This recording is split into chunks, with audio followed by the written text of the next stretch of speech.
Hopefully we've made it clear that we love our hardcore casual community. And as that community has grown, so has the number of comments that we receive. And we always love to hear your thoughts. And you've had a lot of thoughts. Some strong ones, some passionate ones, some honestly kind of unhinged ones, but they're all worth taking a look at. And when we do viewer comments at Hardcore Casual, we do more than just tell you our favorite foods and rebuff your demands for feet pics. We use your comments as a bouncing off point to have a deeper, broader discussion about the topics that you bring up. And even when we don't agree, like the last comment that you'll see in this video, it's still a great conversation. So like the video, strap in, and let's argue like it's the internet. Let's break it down.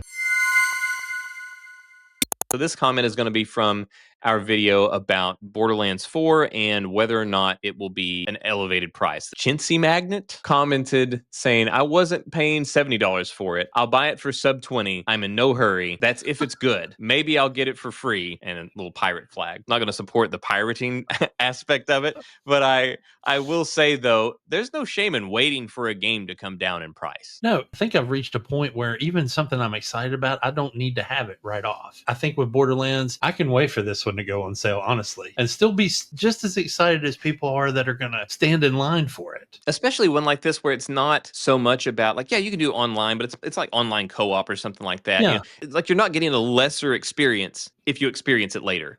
It's not one of those things that's really contingent on being in there when the most people are there, like right at Call launch. of Duty. Yeah, because obviously the main attraction for a Borderlands 4 is the single player mode. And even if you do multiplayer, it's probably going to be a co-op run through the story mode. So yeah, especially something like that where your level of enjoyment, you're not getting a lesser or diminished product. If you come in later, yeah, wait for it to go on sale. Wait for it to come down in price. Not only do you get the benefit of having a cheaper price, a more affordable price, you also get the benefit of having a better idea of how well you will like it, how aligned it is with you. You get to hear the opinions of content creators, friends, people that you trust. You might have even gotten to get your hands on it, going to a buddy's house and hanging out there, doing some couch co-op, something like that.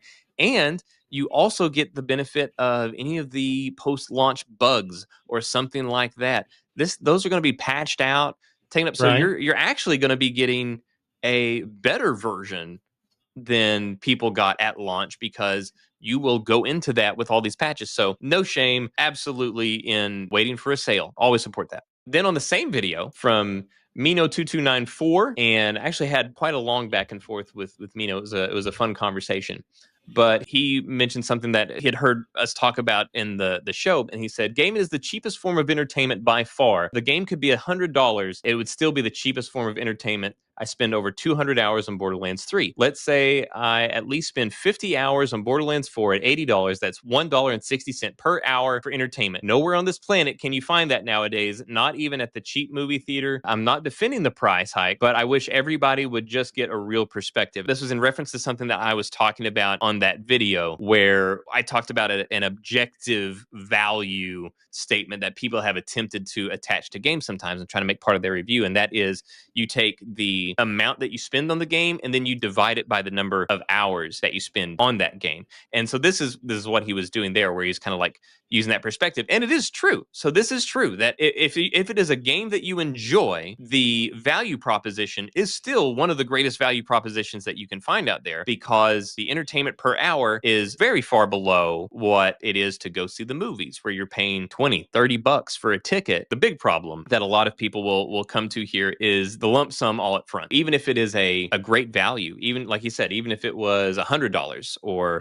something like that, and you put this many hours into it and you divide that $100 by however many hours, that's the part that sucks. And not to compare Netflix to a game, where Netflix is obviously always cranking out new content, things like that. But just as far as a value proposition goes, I pay for Netflix per month. And I know that some people pay a lump sum up front, but if Netflix said, hey, you have to pay for 1 year up front, I'm just not going to have Netflix. Bye. Yeah, like I'm just going to take the lower monthly payment and do that. But it's like, as soon as you have to pay for it up front, you don't get the option to do that. Like, hey, if they gave it to you and you could pay a $1.50 for each hour that you played, hey, that maybe people would do that. But it's the lump sum up front that is the big kicker. Yeah, and I just want to say to the spreadsheet analytics master, Mino, thank you, because that is a good perspective. And I think you're right. I think people lose perspective on everything, especially once you hear a price. And if it's a price you don't like, then you're it's like we say in the race world, when people get mad, that the red mist sets in and it's like, I can't see anything else. So yeah, that was a very interesting viewpoint. Wait, don't click off the video just yet. I just wanted to take a second to say, if you've made it this far, you're already a part of the community. And it would mean the world to us if you would make it official and give us a subscribe. We're a tiny channel and we're trying to grow, and our current goal is 100 subscribers. We're not there yet, but we will be soon. So right now, we actually have some 2-digit primo subscription numbers up for grabs. So take one of those and you can always tell people that you were with us before we were cool. All right, now I'm done. Sydney Ecstasy 9063. Remember when they gave you the DLC for free? I won't be buying anything extra. Just give me the game and F off with your DLC, especially since most of them aren't incredible.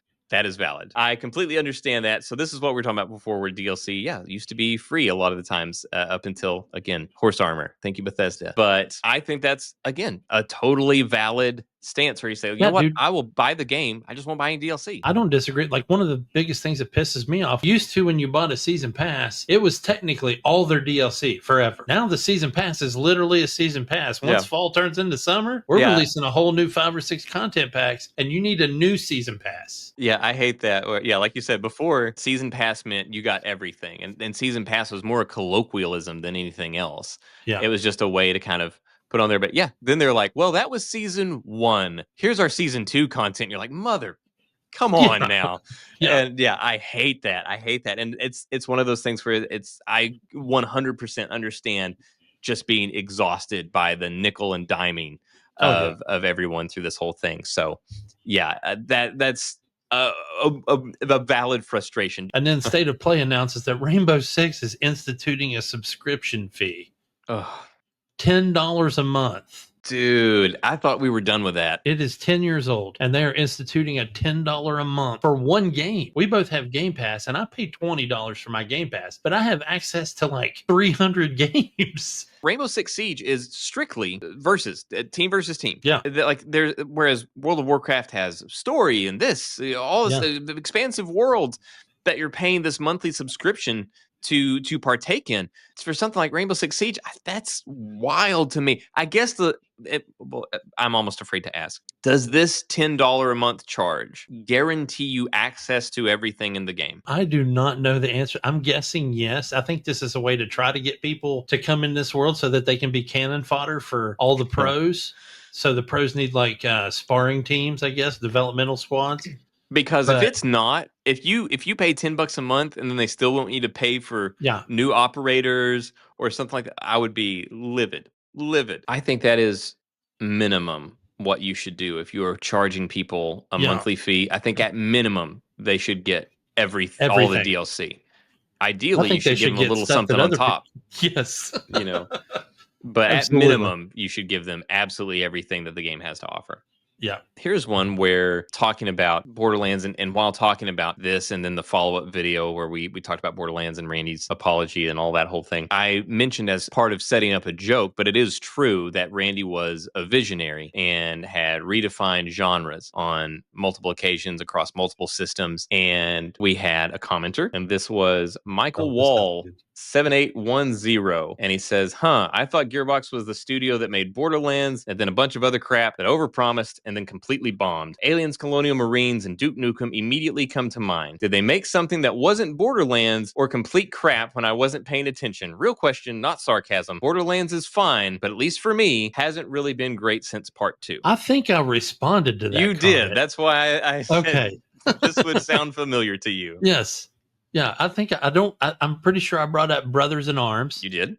And then I brought up Battleborn because you and I both talked about it, and you're actually the one that brought it up, but I remember it, and it unfortunately got killed by Overwatch. But Brothers in Arms, that could have been on my unsung hero games, except for the fact that it did very well on the PS2. And and these are from the Battleborn release party. That's where I acquired the badass glasses. But Brothers in Arms, you were basically an infantry fire team, and you could control all 4 shooters at the same time. And when somebody died, they died. So it was like one of those things where you felt that impact, and then you would get replacements. It followed a true story. The first one did. The Road to Hill 30 for sure did. It actually had some real incidents from that era during that time. So that was probably their first big hit. And then, of course, Borderlands is a big hit, and we said that. Battleborn is a good one. I did not not play Aliens Colonial Marines. I kind of wish I did because I love Aliens and Predator, but Well, that was the one that was really, really broken, where it released and the AI was completely bugged. Certainly not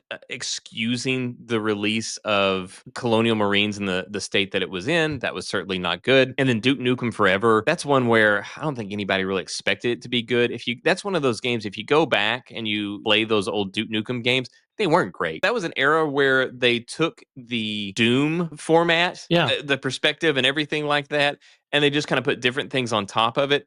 And that was what Duke Nukem was. And then they just put a lot of raunchy jokes and things like that on top of it. So And Duke Nukem Forever, it was a Duke Nukem game. I don't think anybody expected it to be anything crazy, but at least it released. That's the whole thing. At least it actually got to the finish line. So not excusing those or saying that those were great milestones or anything like that. They certainly weren't. But like you had said, Brothers in Arms, that was absolutely revolutionary for what it was. And Borderlands, like he even mentions Borderlands. And Borderlands, it's easy to forget because now it's just so synonymous with everything, and there's so many copies of Borderlands. Borderlands was revolutionary at the time. It was the first one that really melded the shooter aspect along with this loot fest and made it all work. Also popularized cell shading. It was revolutionary for its time, and he even mentions that it hasn't really been great since part two.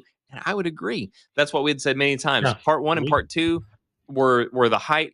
Everything after that, like the gameplay was fine, but the story, the humor, it just got out there, which is why we're hopeful that in four, based off of what they've said and what we've seen, that they kind of reel it back into a Borderlands 1, Borderlands 2 vibe. it's also important that you can't bury a company's good games when they release a couple of shit shows. So I also think about the fact that Gearbox never gets any credit for this, but they did the ports for Half-Life to PlayStation 2. And they also did most of the work on Counter-Strike, which is huge. Yeah, it's still going. Yeah, and so I can certainly understand being sort of disillusioned and disenfranchised Absolutely. with them over those games and then some of the lesser Borderlands releases. Totally understand being a bit jaded and kind of like, I'm not really looking forward to this. 100% Yeah. understand that and get it. But like Jay said, can't discount the revolutionary things that they did do, that they did implement. Tommy 1977777. I don't know. There's a lot of sevens back to back. And again, this is in regards to Borderlands 4. It says, I Okay. bet they charge $100 and it sucks. And then we also had somebody respond below that said, and that was Norman1907. And he said, I also believe this. When you take this perspective, then look back at Randy's answers, they hit different. So I just wanted to bring this up to say, I think that there is zero chance that this game is $100. Obviously, there'll be special editions, whatever, all that kind of stuff. Yeah, But base game, there is no chance this thing I agree. gets near $100. I agree. $80 maybe, but I as don't you and think I so. both said, after this whole fiasco, I think that would be suicide on their part. I think we're looking at $70. I absolutely think we're looking at $70. But yeah, I think there is no world where they think they can get away with $100, because Borderlands 4 is just not that game. Like we've said before, GTA could do it. People wouldn't like it, but they'd buy it. Oh yeah. That wouldn't happen with Borderlands 4. People wouldn't like it, and they'd be like, nope, I'll just wait for it to go on sale. And I honestly, at $100, I'd probably wait for it to go on sale. I'd be like, you know what? I want it, but I don't want it that bad. But yeah, I just Yeah. wanted to throw that one in there so that we could reassure everybody again, like, it ain't getting that high. No worries. Yeah. And like I said, Jay and I both laid our opinions as to why. Yeah, we don't think it's going to be $80. Cades 93041 says, there is no such thing as a loyal fan base. One mistake and everyone attacks them. Period. People will He's still not buy it at wrong. $80, and saying they aren't is naive. Matter of fact, most people are going to buy an upgraded edition anyways. I will say that I get where you're coming from, but I definitely disagree. As far as loyal fan base, okay, his statement that there is no loyal fan base, make a mistake, they'll jump on you. I think those are not mutually exclusive. I think a loyal fan base will jump on you, and they jump on you because they're a loyal fan base. If you betray that loyal fan base, they're going to let you know it. Well, there's a lot of people out there that say, and I'm going to use another franchise as an example. There's a lot of people out there that say that the Star Wars fan base is the best and worst fan base all at the same time. And that is 1000% correct. Anybody that's passionate about their franchise is going to get pissed off when that franchise pisses them off. Yeah, or you do something that they Yeah. think is counter to what you have established. Yeah. And it's like everybody was upset. Like once Borderlands 3 came out, everybody was just kind of like, oh, man, like Yeah. this is not what we wanted. So that'll thing. I think a loyal fan base. So case in point, like Jay said, Star Wars, a loyal fan base can still be a very vicious fan base. And they're vicious because of that loyalty, and they feel that you weren't loyal to them. That's the thing, is that Yeah, you loyalty shit with that on fan me. base is a two-way street. They're loyal to you. They see you as not being loyal to them, and they're going to let you Yeah. know about it. I think those attacks are kind of what keep them honest on some of those things. If you make a mistake, they're going to let you know. As far as people will still buy it at $80 and saying they aren't is naive. So one thing is that Jay and I did not say that people would not buy it at $80. Most of them Yeah. would. We said most people Yeah. would. However, if you think that there are not people who would pass because it was $80, that is naive. Yeah. As we've discussed before, anytime you raise the price any degree, you will lose people. Yeah. It's an equation. It's part of marketing. So every time you get the email from Netflix that says, "Hey, guess what? Next month, your monthly statement it's going up $2 a month." Most of us would look at that and be like, "Oh, that sucks," but at least it's just $2. You got to But have it. Yeah. there's going to be a non-zero number of people out there that's okay, that's it. Last time was my limit, and this is beyond it, and I'm not doing it again, and I'm canceling. And if one of the meetings prior to something like that happening is always somebody at the table going, how much buy-in on our existing subscriber base are we looking at? And there's going to be a percentage that's thrown down that's going to be the bar, right? And they're like, hey, okay, so we're about to raise Netflix $2, but we need to hold on to 92% of our existing fan base, while at the same time probably offering a special to bring in new people and offering it to them for half price for 6 months, and then it goes up to this new price. And Right. they And have the to make same sure thing that the happens. amount that they're charging the people that are still paying full price are able to make up for that Right. discount that they're offering those people. So that 8% loss in existing customer base is getting covered by new consumers, right? Or new people. The last thing is also, he says, matter of fact, most people are going to buy an upgraded edition anyways. Yeah. And that is just not the way that it works. Most of the copies that get sold of any game is going to be the base game. Now, there will be dedicated people. Myself, Jay, we're those dedicated people. If there's a game that's coming out and it has a special edition, I am likely going to get the special edition of that game. I will likely get the special edition of Borderlands 4. I'll likely get the special edition of GTA 6. But that's not most people. That's dedicated fan base for sure. And like I said, I fall under that category for a lot of the games that I get and that I'm really excited for. But the most copies of any game is going to be the standard edition. So going back to that, there are, even though we think that Borderlands will launch at $70, there's people that would buy it at $70 that wouldn't buy it at $80. We think it's going to launch at $70, but there's people that aren't going to buy it at $70 that would have bought it if it was $60. And at every point, there are people that are going to be left behind, or at least will not buy it. Maybe they buy it later, but they just don't buy it at launch. They wait longer. They save up. And I got to tell you too, and I want to talk to our younger crowd right now. If you think any of these stipulations change as you get older, you're crazy. You're living in a dream world, because we just had the launch of F125, and I'm a gigantic Formula One fan. And I literally got the iconic edition just so I could play 3 days early. Is that a 12-year-old thing? Absolutely. Yeah, sure it is. But Borderlands 4, I can wait till the day it comes out. I'm fine. I can wait 3 months down the road. GTA 6, I can wait to play. But there's still certain games out there that if they kept Metal Gear, I mean, if they offer me 3 days early access, that's happening. Well, and everybody has that game. So yeah. like you said, so you were that way for F1, but for Borderlands, you can wait. There are people that for Borderlands, they would do whatever to get that 3 days early access, and they might not play F1 or whatever. Every game has that base that there's going to be somebody that they'll pay to get that 3 days early access. And the weird thing is, if I'm a game company I'm going after both of those extremes. I don't care about the middle crowd, like I just talked about, that are like, yeah, I'll just buy it when it comes out, or I'll buy it a couple weeks after it comes out. They're going after that crowd that wants the 3 days early access. And on the opposite end, that crowd that's never played anything from that franchise before, because you want new buy-in. Well, thank you so much for watching until the end of the video. And I'm going to be really honest with you. This is not the way that I intended to end the video. For you, it is simply the end of the video. For me, it is 6 a.m.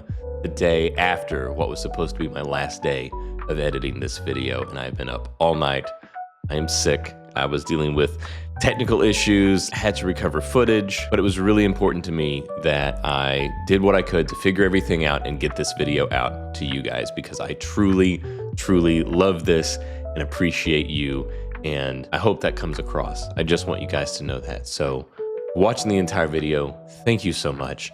And this is actually going to be a two-parter. So part 2 will post right here up at the top corner as soon as it's done, which should hopefully be in a day or two.